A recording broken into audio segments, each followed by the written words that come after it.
Educación al Día, espacio alternativo y pluralista del equipo sindical de educadores demócratas de Antioquia. Dirección General, Omar Arango Jiménez. Escúchelo de lunes a viernes a partir de las 7:30 de la noche en los 1020 de emisora Claridad de Todelar. Somos comunicación, lucha y servicio. Hola, ¿qué tal, amables oyentes de Educación al Día? Muy buenas noches. Les recordamos que este es el espacio radial del equipo sindical de educadores demócratas del departamento de Antioquia. Mi nombre es Karina Arango Carbonó y a esta hora les doy la bienvenida a este espacio radial para la educación y temas de actualidad. A esta hora saludamos a quienes nos sintonizan a través de www.educacionaldia.com.co, también a través de nuestro canal de YouTube Educación al Día. Les recordamos que estamos en cadena con Radio Farallones y la cadena HSCH. Bienvenidos. Amigos, ¿qué tal? Les habla Luis Guillermo Troya, comunicador social y periodista.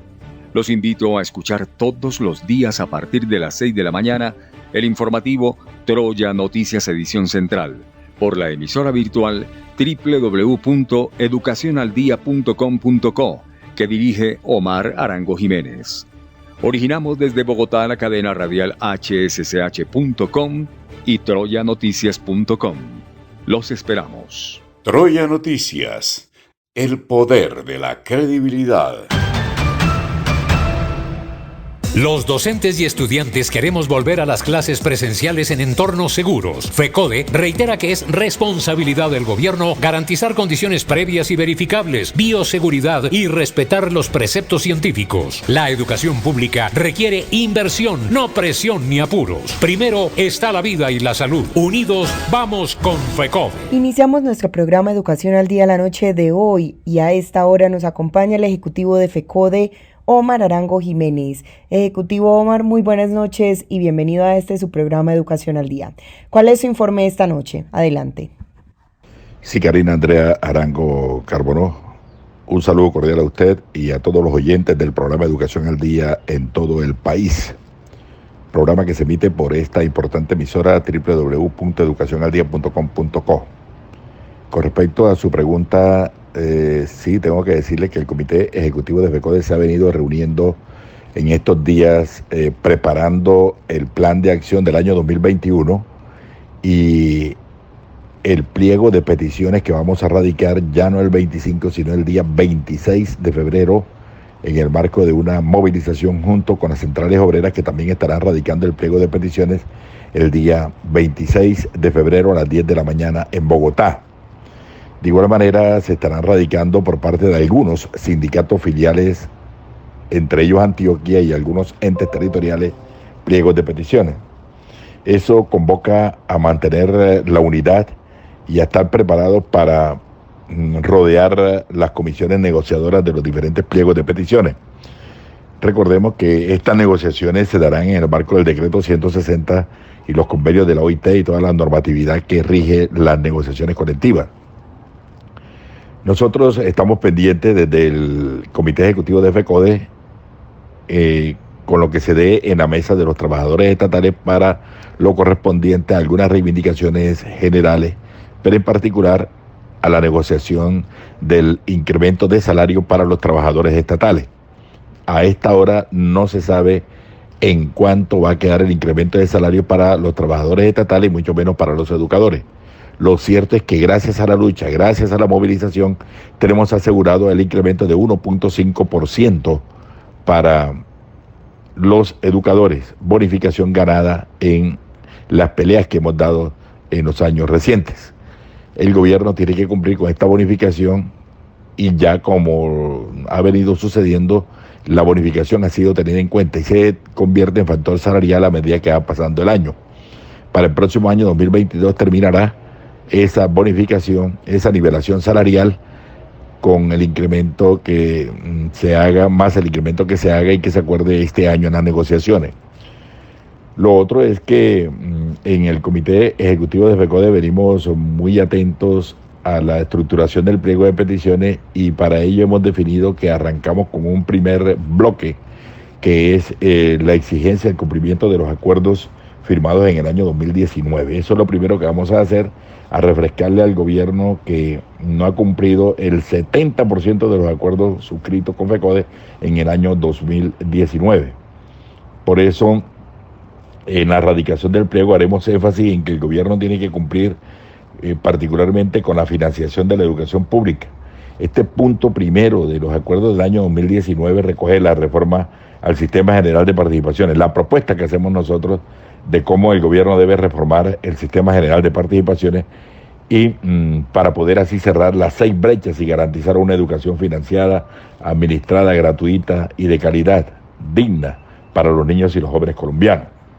El gobierno levantó la mesa de negociaciones en abril del año anterior y no ha querido cumplir tampoco con lo establecido en el artículo 188 del Plan Nacional de Desarrollo, que obliga a la conformación de una comisión de alto nivel para redactar el proyecto de acto legislativo que modifique el Sistema General de Participaciones y pueda así apropiar más recursos para los entes territoriales, para cerrar la brecha de la accesibilidad del sistema educativo, la infraestructura, la jornada única, las relaciones técnicas, alumno-docente, alumno-grupo, las dificultades que tienen las instituciones rurales y ahora la nueva brecha que tiene que ver con la tecnología, los elementos tecnológicos y la conectividad de los niños y los jóvenes.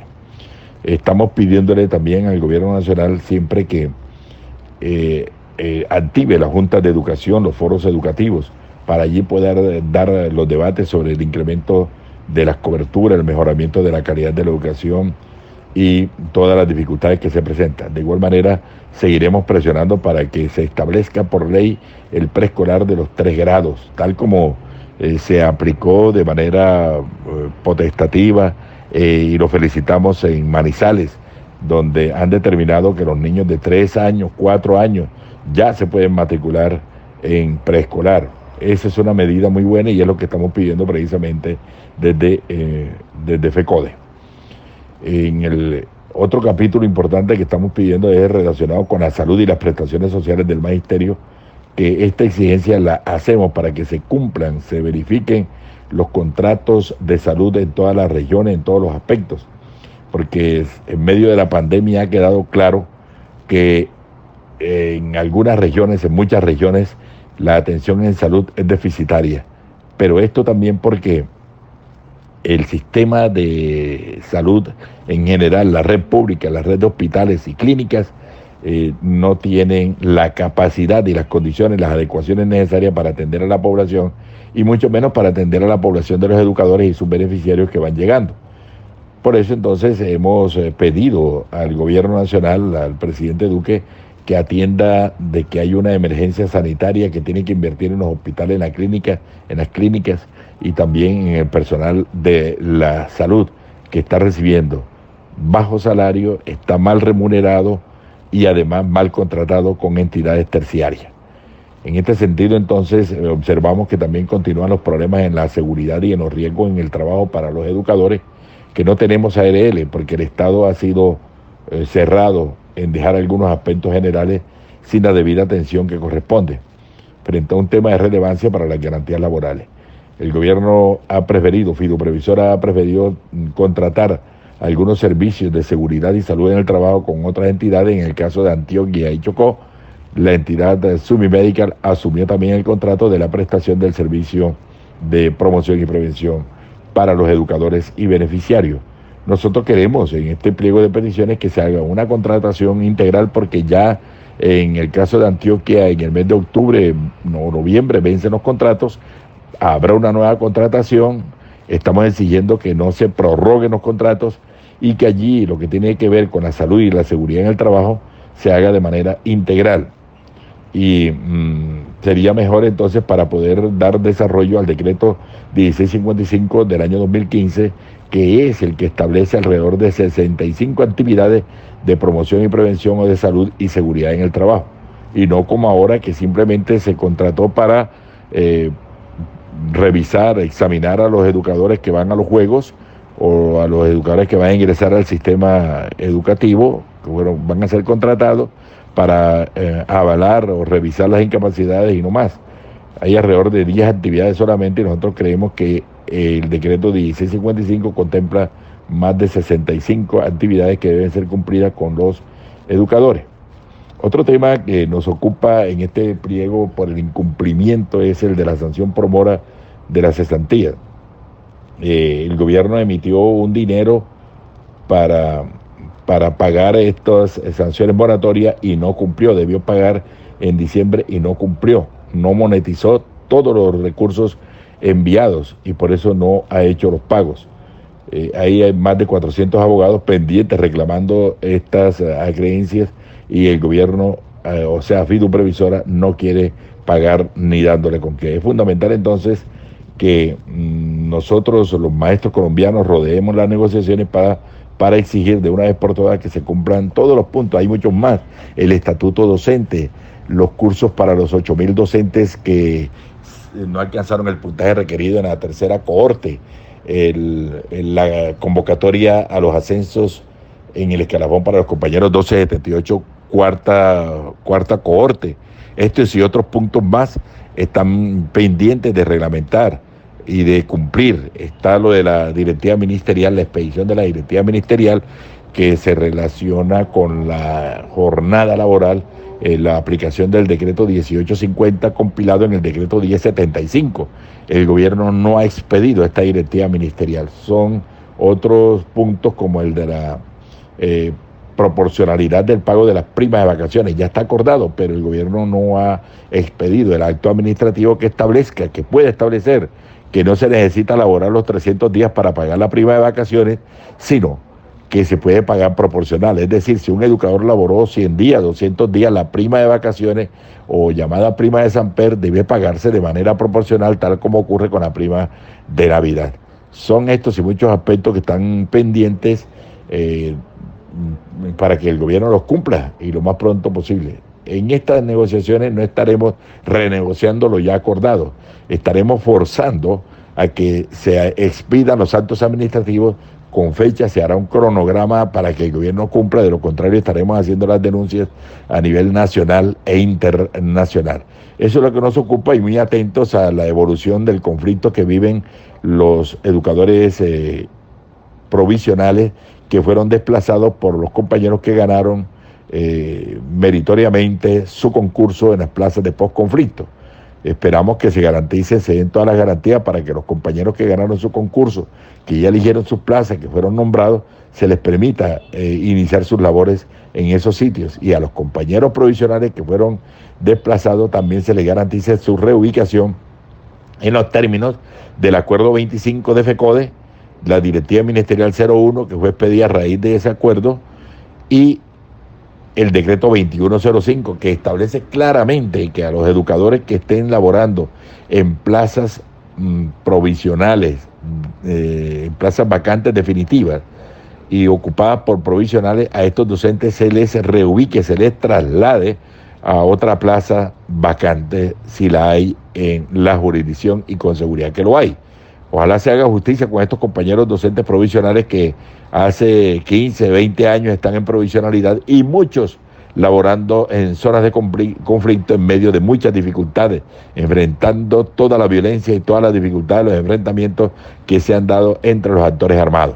Que se haga justicia con los compañeros que van llegando y que ganaron su concurso, pero también con los educadores provisionales que han tenido que entregar sus plazas. Ejecutivo Omar, cuéntenle a todos nuestros oyentes cuál es esa programación que tiene el Comité Ejecutivo de FECODE en cuanto a reuniones importantes durante los próximos días. Bueno, sí, importante su pregunta, Karina. Va a haber una Junta Nacional de FECODE el día 23 de febrero, una Junta Nacional para aprobar el pliego nacional de peticiones que estaremos radicando el día 26 de febrero a las 10 de la mañana. Ese pliego hay que aprobarlo en una Junta Nacional donde estarán presentes los presidentes de los sindicatos regionales y otra delegación acompañante de los sindicatos filiales de acuerdo a la representación. Estamos también haciendo Junta Nacional de la CUT. Esa Junta Nacional se realiza se ha realizado el día de hoy para aprobar el pliego de peticiones que presentarán las centrales obreras al gobierno nacional. Luego de aprobarse estos pliegos en los escenarios competentes, se estará presentando el pliego al gobierno nacional y lo mismo harán los sindicatos filiales. Tendrán que aprobar su pliego para presentarlo a los entes territoriales. Se necesita la unidad de todas las organizaciones sindicales e inclusive de directivos docentes y de administrativos para lograr una buena negociación. Y a propósito de este inicio del regreso a clases bajo la modalidad de la alternancia, el presidente de FECODE, William Velandia, explicó hoy para Red Más Noticias cuál es la postura de la federación ante el regreso a clases presenciales y por qué es importante que el COVID-19 sea debidamente reconocido como una enfermedad profesional para el magisterio colombiano. Escuchemos a continuación esta nota. El magisterio tiene una prioridad e históricamente la ha tenido: la salud, la vida y la educación de nuestra niñez y juventud. Incluso antes de la pandemia nosotros hemos asumido esas responsabilidades con ética y responsabilidad. Hoy pues las condiciones del mundo son otras, el coronavirus obliga a que haya unas condiciones específicas y por eso las decisiones de la comunidad científica y todo en el cierre no solo de las escuelas sino de muchas instituciones, para evitar el contagio, para evitar la propagación del coronavirus. Entonces, lo que estamos diciendo los maestros queremos volver al aula de manera presencial, pero sin que se arriesgue la vida de nuestras comunidades educativas. Por eso, hoy el planteamiento sigue siendo desde la Federación y a través de esas mesas, tanto con la ADE como con el Ministerio de Educación Nacional, que se garanticen las condiciones de bioseguridad, que hoy demanda la escuela de la vida, como la hemos denominado nosotros, esa escuela de la presencialidad, en la que queremos estar físicamente, porque el aula nosotros no nos hemos apartado, nosotros nos llevamos el aula para nuestra casa, seguimos cumpliendo la tarea en medio de las dificultades de nuestra niñez y juventud, falta de conectividad, falta de equipamiento, etcétera.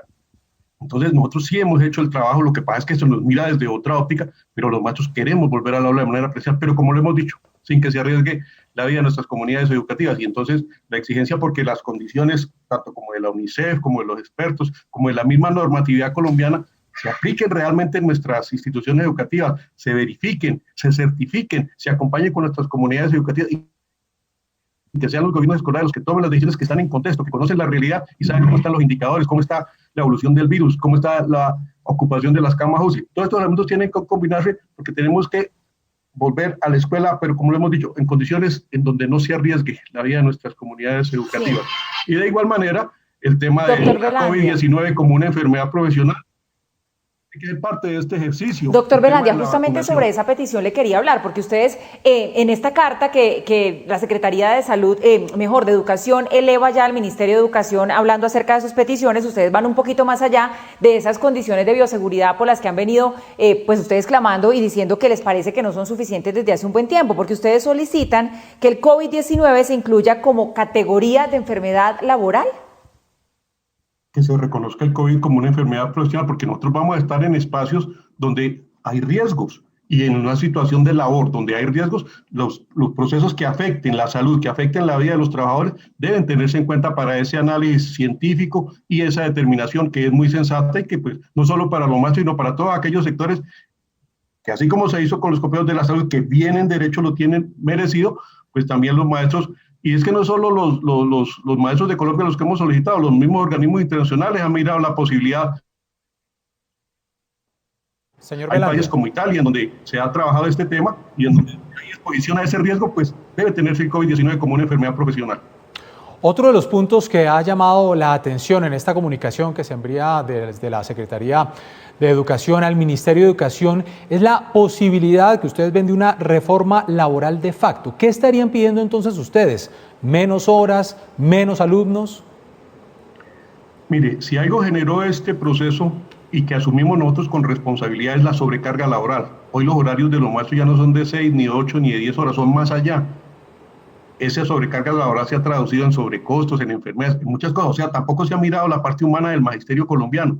Y entonces nosotros dijimos, tiene que organizarse ese horario de manera que se respete la jornada laboral, es lo que siempre hemos establecido, que se respete la jornada laboral, que se respete la jornada escolar y que se garanticen las condiciones para ese ejercicio responsable que hemos hecho y que pues hoy desafortunadamente por las condiciones del mundo, por las condiciones del país, nos obligan a que tiene que hacerse todo un proceso en esa misma línea que los protocolos lo establecen, para que se garanticen horarios que en coherencia con estos elementos de derecho de los trabajadores, pues vayan en aplicabilidad para salvaguardar la salud también de los maestros, para el respeto a la jornada tanto escolar como laboral de los maestros y maestras del país. Pero señor Velandia, hagamos claridad en una cosa. En este momento estamos en modelo de alternancia, es decir, la virtualidad y la presencialidad. Una vez lleguemos totalmente a la presencialidad, que pues por supuesto sabemos que todavía nos vamos a demorar, ¿ustedes están pidiendo menos horas laborales en esa presencialidad? Nosotros estamos pidiendo es que se garantice el respeto a la jornada laboral y escolar de los maestros y maestras, porque no es posible. Usted va a la escuela, trabaja de manera presencial y se regresa a la casa para volver a seguir trabajando. Eso es lo que tenemos que articular de manera armónica, en ese respeto al derecho a la jornada laboral, a la jornada propia de los trabajadores en cualquier organización, en cualquier sociedad. Pues es William Velandia, el presidente de FECODE, algunos de los puntos entonces que fueron tratados y que fueron la petición que se le hizo desde la Secretaría de Educación al Ministerio de Educación. Vamos a ver qué responde el Ministerio de Educación. Señor Velandia, gracias por atendernos y estamos muy atentos a lo que responda el Ministerio de Educación. Gracias a ustedes y por eso nosotros le hemos dicho al gobierno, le hemos dicho a la sociedad, los maestros estamos listos, queremos que nuestras escuelas y colegios estén listos. Por eso una lista de chequeo que vamos a adelantar con todos los maestros y maestras del país para mostrar las condiciones de nuestras escuelas y reafirmar con argumentos lo que le estamos diciendo al gobierno, condiciones de bioseguridad, vacuna, COVID como enfermedad profesional, elementos que se conjugan en ese retorno a la escuela segura, a la escuela de la vida, para no arriesgar, como lo he manifestado, la vida de nuestras comunidades educativas. Muchas gracias. Los docentes y estudiantes queremos volver a las clases presenciales en entornos seguros. FECODE reitera que es responsabilidad del gobierno garantizar condiciones previas y verificables, bioseguridad y respetar los preceptos científicos. La educación pública requiere inversión, no presión ni apuros. Primero está la vida y la salud. Unidos vamos con FECODE. Amigos, ¿qué tal? Les habla Luis Guillermo Troya, comunicador social y periodista. Los invito a escuchar todos los días a partir de las 6 de la mañana el informativo Troya Noticias Edición Central por la emisora virtual www.educacionaldia.com.co que dirige Omar Arango Jiménez. Originamos desde Bogotá la cadena radial hsch.com y troyanoticias.com. Los esperamos. Troya Noticias. El poder de la credibilidad.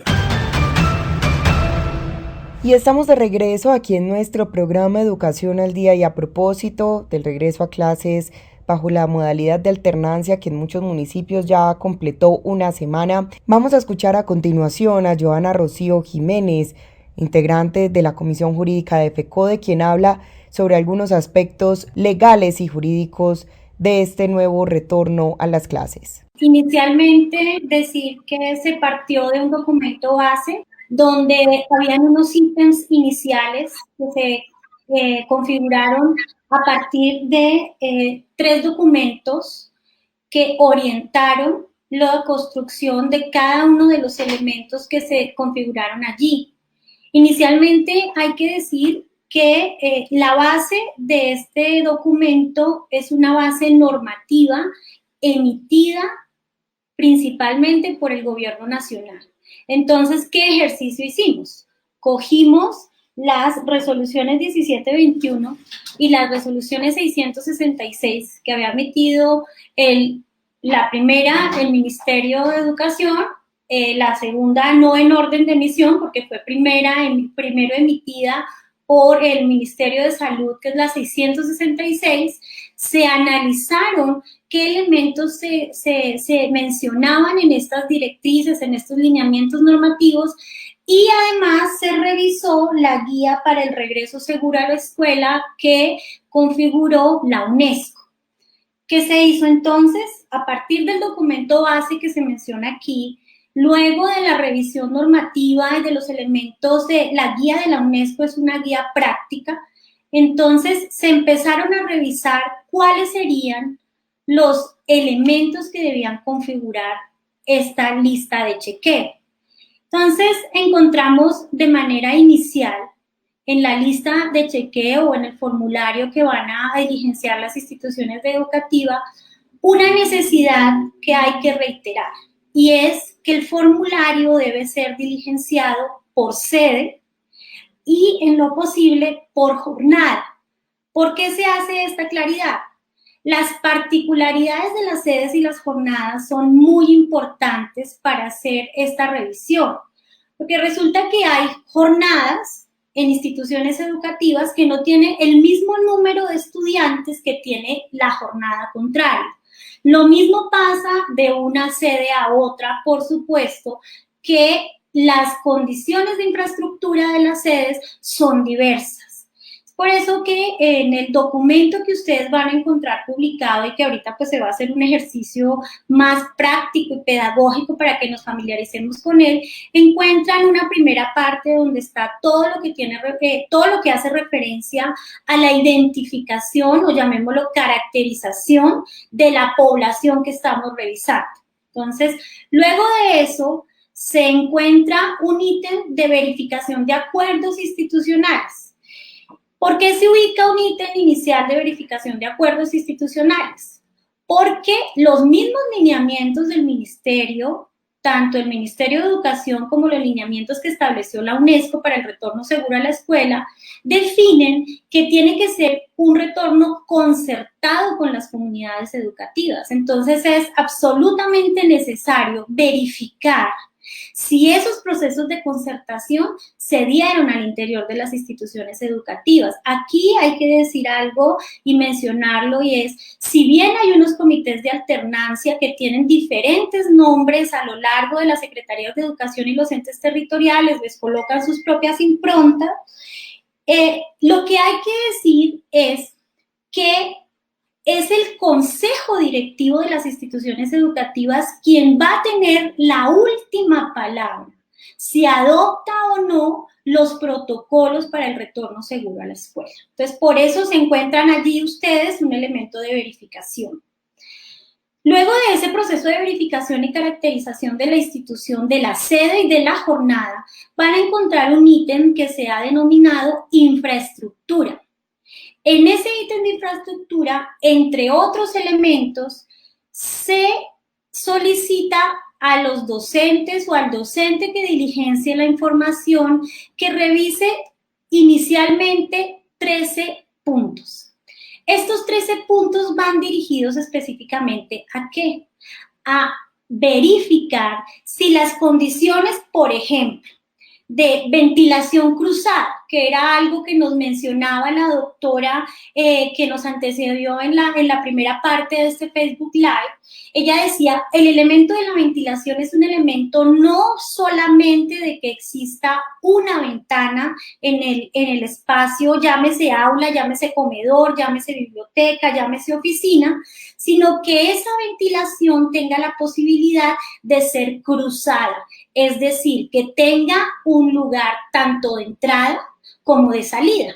Eso es un elemento que le pedimos a los maestros que por favor verifiquen, es un elemento esencial y pensaría que es de los más precisos y de los más importantes a revisar. Otro de los aspectos que se establecen allí son los metrajes que deben ocupar las personas que están al interior de las instalaciones. Metrajes que son distintos en las áreas de las aulas de clase y las áreas de los espacios o zonas comunes, como nosotros los conocemos, como por ejemplo los pasillos, el tema del patio escolar, las entradas de los estudiantes, las entradas y salidas. Entonces, bueno, aquí ya nos están compartiendo el formulario. Entonces, en ese primer aspecto de infraestructura, es muy importante que los maestros y maestras sean muy puntuales en la información. Como muy bien lo decía nuestra compañera Marta Alfonso, hay que revisar las condiciones porque el Ministerio de Educación no lo va a hacer. Para la Federación Colombiana de Educadores es esencial que esa verificación de condiciones se dé de manera efectiva, que los maestros, quienes somos los que conocemos las realidades de las sedes, de las plantas, de las jornadas, verifiquemos cada uno de estos elementos. Entonces, adicionalmente, en este primer componente de infraestructura, se revisa si existe o no espacios determinados para llevar a cabo el testeo, si existen las condiciones físicas de infraestructura en la planta para aislar a algún estudiante que ingrese a la institución con un riesgo, con una sospecha de contagio. Entonces ustedes van a encontrar allí uno a uno. Ahorita vamos a hacer un ejercicio pedagógico. Yo en esta primera parte no me voy a extender mucho porque sé que vamos a hacer un ejercicio pedagógico, pero lo que voy a invitar de esa primera parte y de cada uno de los componentes es a leer detenidamente. En este protocolo, vuelvo, insisto, reitero, y es algo que nos debe quedar, está muy, muy claro esos protocolos que el mismo Ministerio de Educación destinó, del mismo Ministerio de Salud, que el mismo Ministerio de Salud dio. Entonces, no es que nosotros estemos sacando información, es de allí mismo, de los mismos lineamientos gubernamentales, nosotros estamos sacando la información. Se revisa, por ejemplo, el tema de las unidades sanitarias. Todos sabemos que una de las condiciones de los protocolos de bioseguridad para el retorno seguro a las escuelas es, por ejemplo, que existan zonas de desinfección como lavamanos portátiles, termómetros, bueno. Luego encuentran ustedes un ítem que se denomina dotación.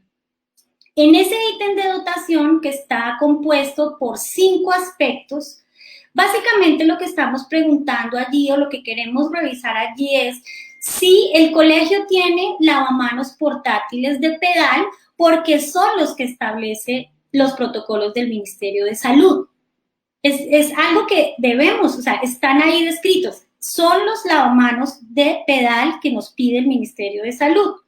Si ya el personal, tanto docente como administrativo, recibió la dotación de protección personal, porque en algunas instituciones educativas hasta ahora está llegando para el personal administrativo, no se está contemplando para el personal docente. Entonces eso es algo que invitamos a que lo revisemos muy bien. Si existe una adecuada conectividad en la institución educativa. ¿Por qué?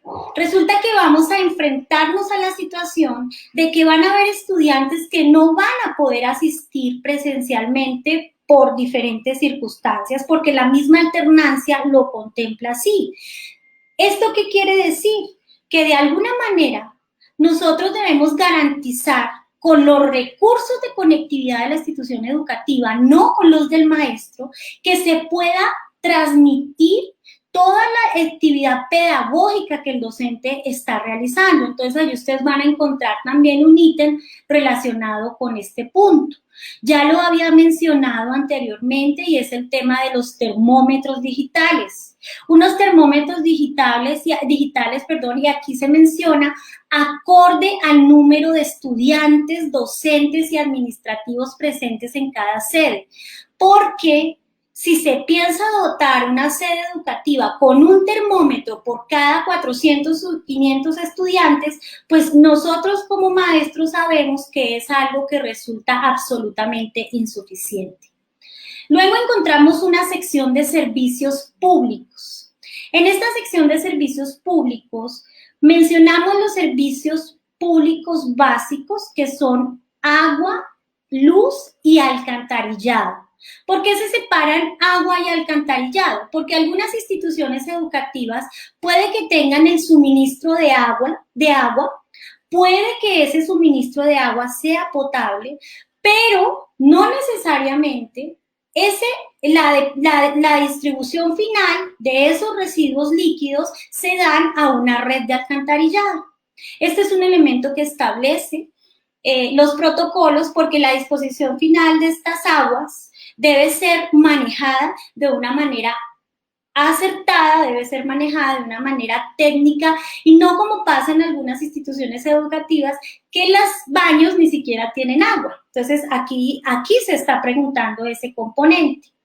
También se pregunta, en el caso de la provisión de agua, que la institución educativa cuente con disponibilidad permanente de agua potable para la sede, porque así lo establece el Ministerio de Salud y así lo establece el protocolo de retorno seguro de la UNESCO. Entonces, muchas instituciones educativas y muchas sedes no cuentan con ese suministro de agua potable permanente. Entonces, si la institución no tiene agua potable permanente, por lo menos debe contar con un tanque de almacenamiento en el material óptimo. No unas canecas, no un tanque que le donó la Junta de Vecinos, la Junta de Acción Comunal de la Vereda. ¿Por qué? Porque como se debe mantener un lavado de manos permanente, el agua tiene que tener unas condiciones de salubridad que permita que los estudiantes, que el personal de servicios generales, que los mismos maestros puedan hacer un adecuado lavado de manos. Entonces, ustedes en ese ítem también es muy, muy importante que por favor lo lean detenidamente. No es que tenga simplemente un lugar de almacenamiento de agua, no. Es que el lugar de almacenamiento de agua cumpla con las condiciones de estar en un material sanitario con suficiente capacidad para que por lo menos pueda contar la institución educativa con un suministro de mínimo 24 horas. Entonces, allí en el formulario ustedes van a encontrar esa especificación. Quiero contarles pues que dentro del ejercicio que hicimos nos asesoramos de un ingeniero ambiental para que nos ayudara a revisar qué especificaciones debía tener ese elemento para todo lo que tenía que ver con la dotación de agua potable y la distribución de las aguas hervidas o las aguas residuales que van a salir de las instituciones educativas. Bien, otro elemento fundamental es el plan de manejo de residuos sólidos. Esto es uno de los factores más complejos en las instituciones educativas de muchas regiones, porque de manera desafortunada las instituciones educativas no cuentan con un plan especial de recolección de residuos sólidos. Entonces, en muchos colegios, incluso en Bogotá, vemos cómo el muro del colegio se convierte en el botadero de basura cuando es el día de recoger. En colegios de muchas regiones, las instituciones educativas no cuentan con un plan de recolección de basuras porque simplemente el municipio o la región no lo tiene. Los protocolos lo exigen. Entonces nosotros debemos exigirlo y debemos develar que existe esta necesidad. Igualmente se solicita una conexión permanente al servicio de energía eléctrica, precisamente por los temas de conectividad que los maestros deben garantizar para el desarrollo de sus actividades pedagógicas. El Internet también es un elemento que se menciona allí, pero digamos que ya para terminar esta primera intervención, lo que hay que decir es, lo que ustedes encuentran en el formato de verificación de condiciones es básicamente lo que las instituciones educativas debían tener hace muchísimo tiempo. Solo que hoy, dentro del marco de esta emergencia sanitaria, se hace necesario y urgente que nosotros, los maestros, verifiquemos estas condiciones. Los docentes y estudiantes queremos volver a las clases presenciales en entornos seguros. FECODE reitera que es responsabilidad del gobierno garantizar condiciones previas y verificables, bioseguridad y respetar los preceptos científicos. La educación pública requiere inversión, no presión ni apuros. Primero está la vida y la salud. Unidos vamos con FECODE. Amigos, ¿qué tal? Les habla Luis Guillermo Troya, comunicador social y periodista.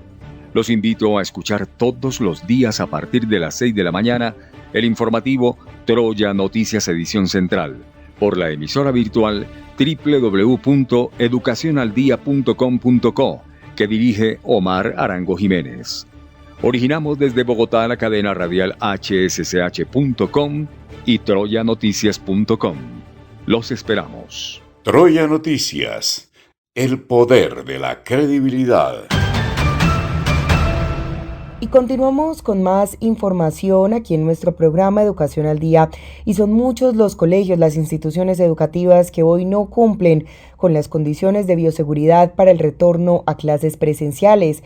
A continuación vamos a exponer un informe que brinda la Asociación de Educadores de Sucre ADES para exponer la realidad de las deficiencias de infraestructura en las instituciones educativas del departamento y la exigencia de condiciones para un retorno seguro a las clases presenciales.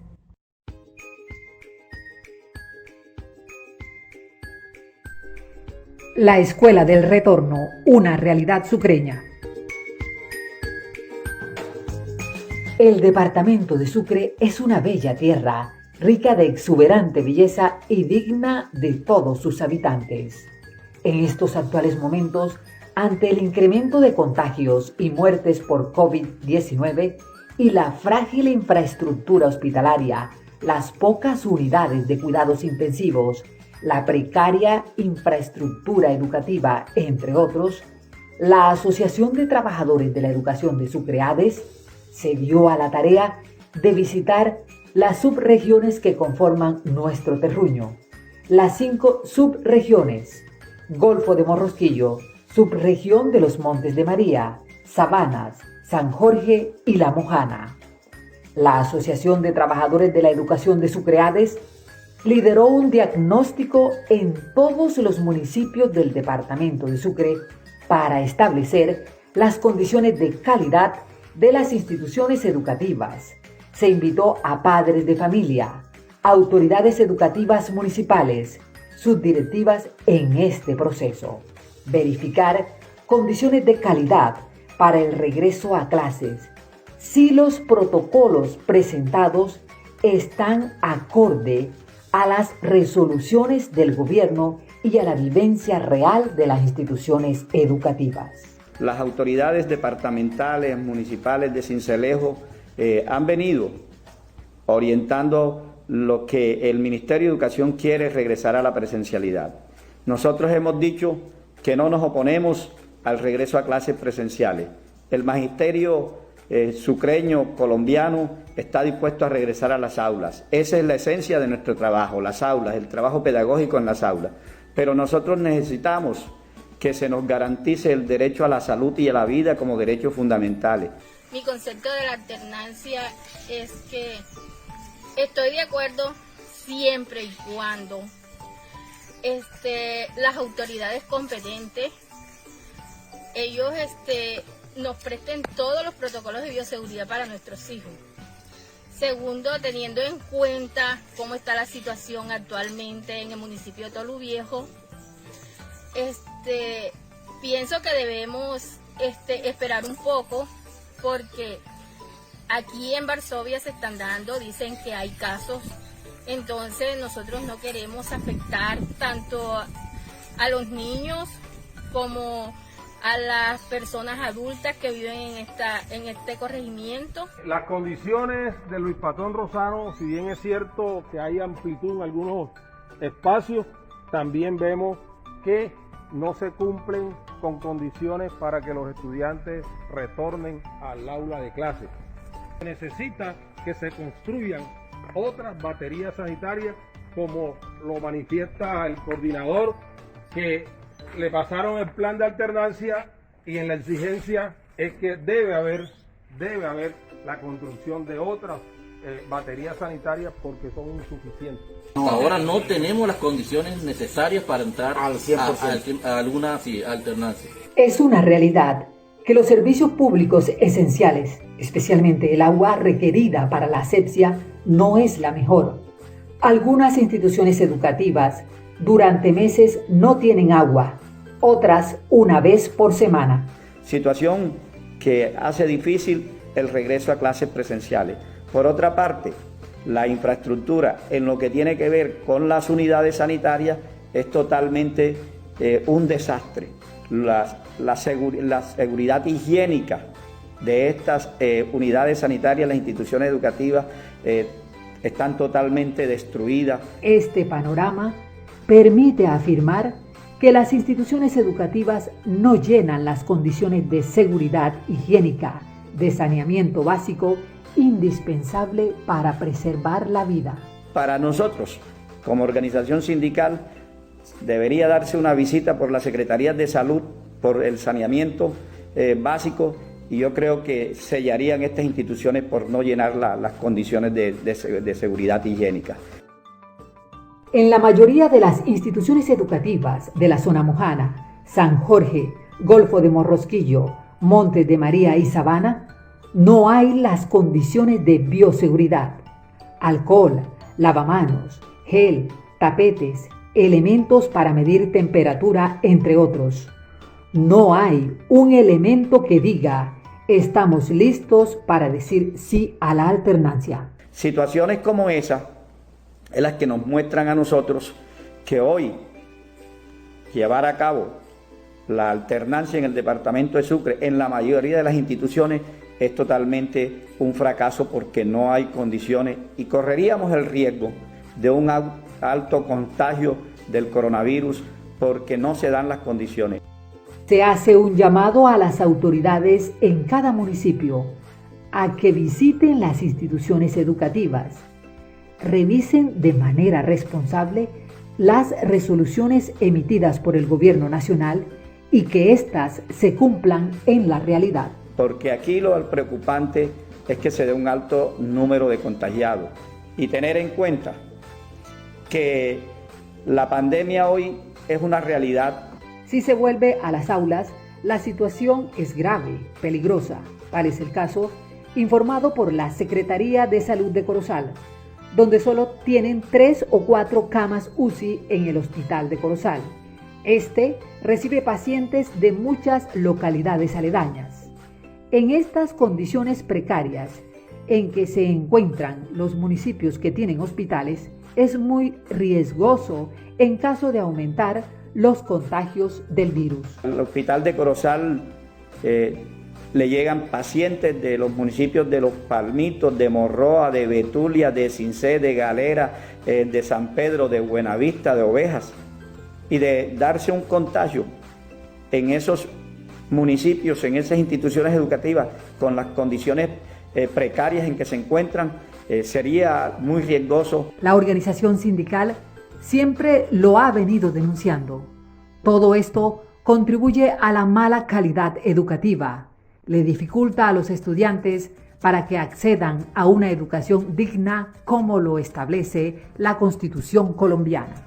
El llamado de atención es para que las autoridades educativas de este departamento y del municipio de Sincelejo tomen las medidas necesarias, que se hagan las inversiones, que los rectores exijan para que se hagan todas las inversiones que se necesitan para asegurar que la presencialidad no va a llevar a un alto contagio del COVID-19. La mayoría de las instituciones educativas no cuentan con conectividad, que debe ser un servicio público universal y que sea gratuito para las mismas, que se tengan las inversiones en la canasta pedagógica, además que los estudiantes posean equipos, SIM card, que les permita una educación acorde a la modernidad.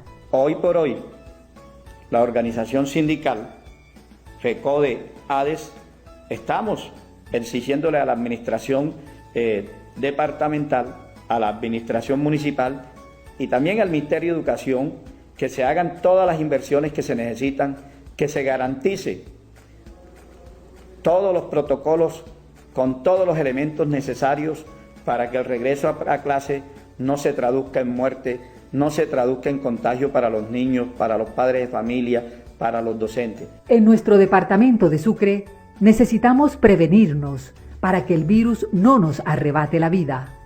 Más de 35 docentes, entre activos y pensionados, han fallecido por causa del COVID-19. El virus es una realidad.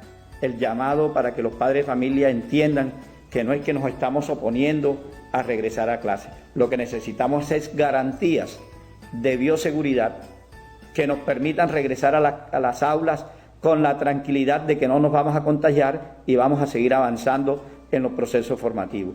Estimado padre de familia, el llamado respetuoso es a visitar la institución educativa donde sus hijos estudian, Verifique que posee agua potable, suficientes baterías sanitarias y lavamanos.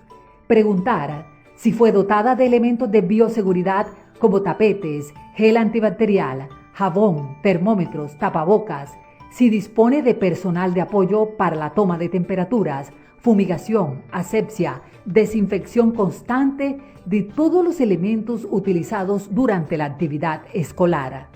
No a la alternancia sin condiciones, sí a la vida.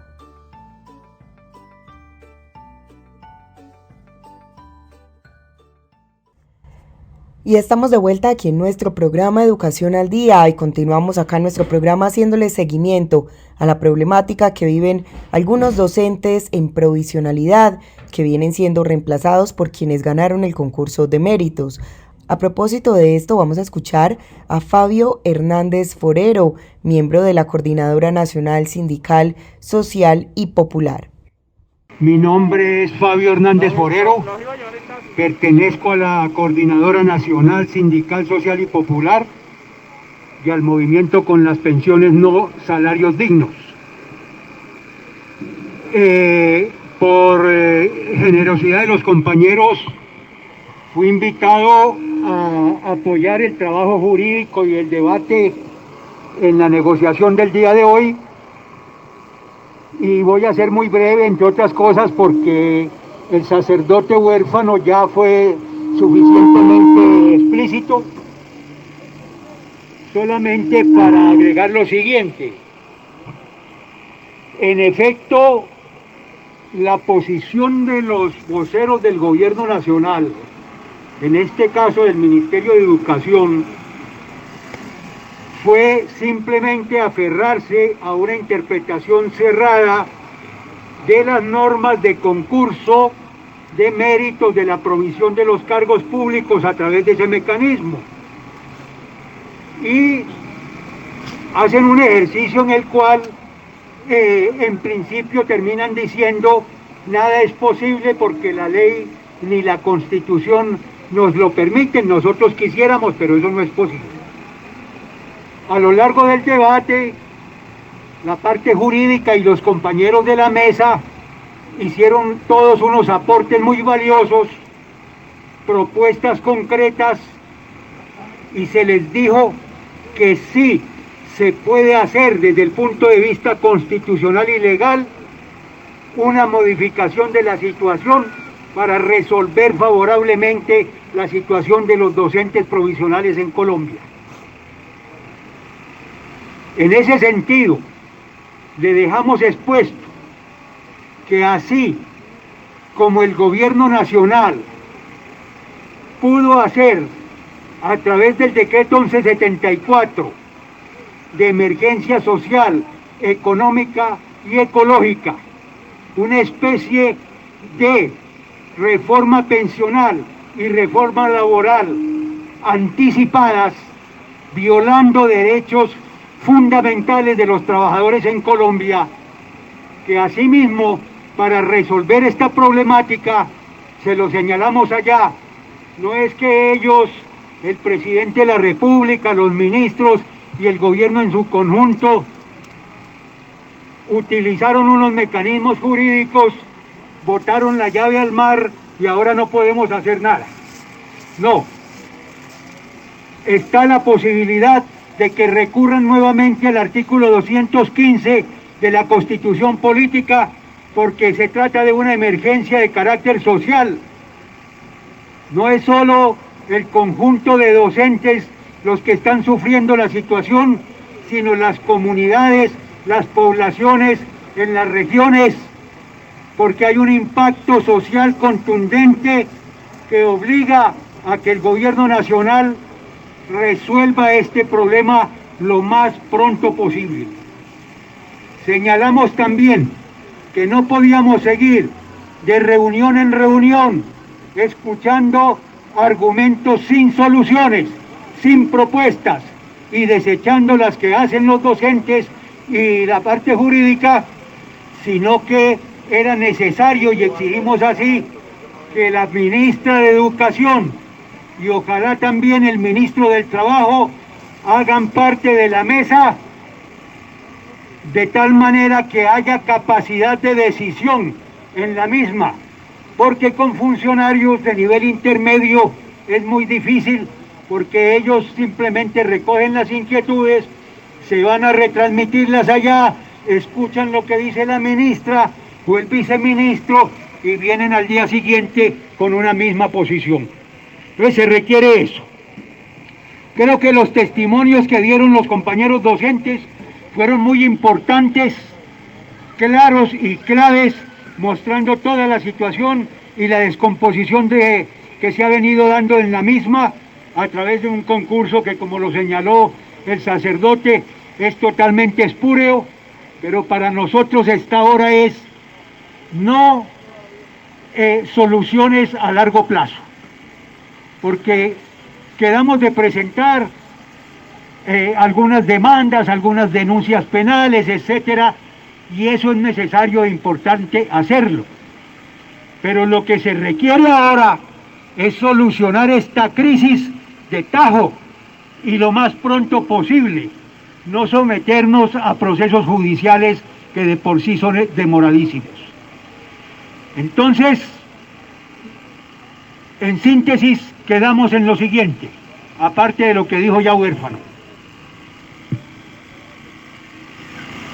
Ellos llevan esa propuesta y las demás, la propuesta de utilizar el 215 de emergencia económica, social y ecológica para que el Ejecutivo decida sobre el particular. Es el planteamiento nuestro, con el cual les destruimos el argumentico de que no se puede hacer nada. Inclusive dijeron, hombre, eso no lo habíamos mirado, vamos a consultarlo, pero sabemos que es muy difícil, vamos a hablar con la ministra, eso es muy complejo, pero vamos a llevar la idea allá. ¿Sí? Porque eso sí permitiría la producción en desarrollo de ese artículo 215 de la Constitución de unos decretos con fuerza de ley, de tal manera que se pudiera ordenar, y es lo que nosotros pedimos, la inscripción en el escalafón. Ahora bien, nosotros sabemos que estas mesas de discusión el gobierno las maneja para dilatar, extender en el tiempo y buscar que la gente se vaya cansando. Nosotros hemos dicho y sabemos por experiencia histórica de que las mesas no dan ningún resultado mientras no haya la fuerza de la gente, de los trabajadores, en este caso de los docentes, manteniendo la movilización. En muchas ocasiones se inicia la mesa con mucho entusiasmo, se hacen 1 o 2 reuniones, a la tercera o cuarta ya no vienen los funcionarios que estaban atendiéndola, sino unos de menor jerarquía. A la siguiente, entonces ya no vienen, venían 4, vienen 2, y en la última ya ni siquiera el celador nos deja entrar. ¿Por qué? Porque no hay gente afuera respaldando, porque no hay movilización. Pero en la medida en que la movilización se mantenga y se profundice en lo posible, eso le permite hablar con fuerza y buscar soluciones a los negociadores o a los voceros allá en la mesa de discusiones. Ahí empiezan a encontrar soluciones, ahí empiezan a encontrar salidas. Por eso el llamado finalmente, compañeras y compañeros, es ese. Miremos a ver cómo contactamos nuestros compañeros que se quedaron allá en las regiones, a ver ellos cómo pueden colaborar, si pueden venir más, si pueden hacer movilizaciones allá. Aquí contactemos organizaciones sindicales que puedan prestar apoyo y solidaridad con consecuencia, siempre y cuando que la dirección de todo el movimiento lo tengan los compañeros docentes provisionales, que son los que encarnan esa grave problemática en el país. Pensamos que este es no un problema regional, sino un problema de carácter nacional y de orden social que permite la utilización de instrumentos de tipo constitucional y legal para darle salida. Por esa razón, compañeros, no demos pasos atrás, avancemos, sigamos en ese proceso de organización, de movilización y de lucha, y seguramente saldremos avantes en este proceso. Muchas gracias, compañeros. ¡Docentes profesionales de Colombia! ¡Docentes rurales de Colombia!